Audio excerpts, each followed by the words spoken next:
राधे राधे गए।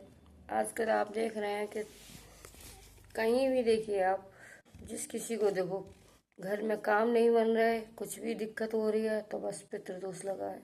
जब पंडित के पास जाओ यही बोलते हैं पितृदोष है, आप ये जाप कराइए, ये तप कराइए, मंत्र जाप कराइए, 50,000 रुपये लगेंगे, 30,000, जो भी है, जो भी खर्चा है। बट हम कभी सोचते हैं कि हमारे यहाँ पितृदोष लगता क्यों है? कभी नहीं सोचते। कभी इस पे भी ध्यान देने की कोशिश करें।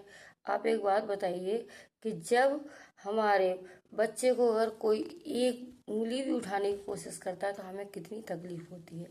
लेकिन क्या हम अपने माता पिता की सेवा कर पा रहे हैं? क्या हम अपने सास ससुर की उतनी सेवा कर पा रहे हैं? अगर अगर कहीं जाने अनजाने में उनका अपमान हो रहा है तो फिर उनके भी तो माता पिता ये सब चीजें देखते ही है ना।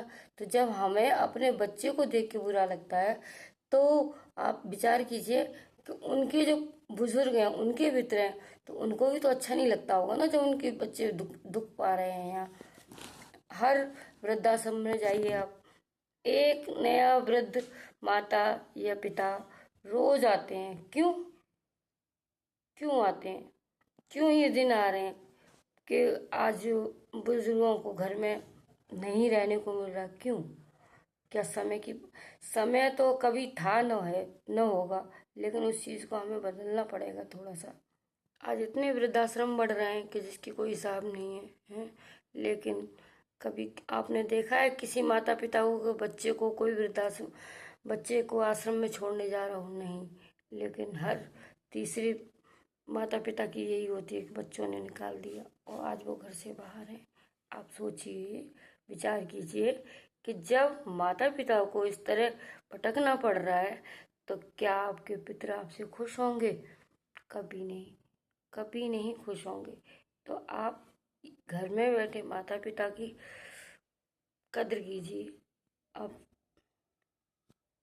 आप उन माता पिता के आंसू पोंछने की कोशिश करें और अपने सास ससुर की मन से सेवा करें। आपको कभी पितृदोष नहीं लगेगा, कभी भी।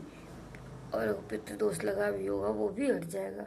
लेकिन पितृदोष लगता जब ही है कि जब हम जाने अनजाने में अपने बड़ों का सम्मान नहीं कर पाते और हम कभी भी उनकी देखभाल में कमी होती है, तभी हमें पितृदोष लगता है। अन्यथा कोई पितृदोष नहीं लगता। आप पंडित भी बोलते हैं, लेकिन कभी इस बात को मनन कीजिए आप।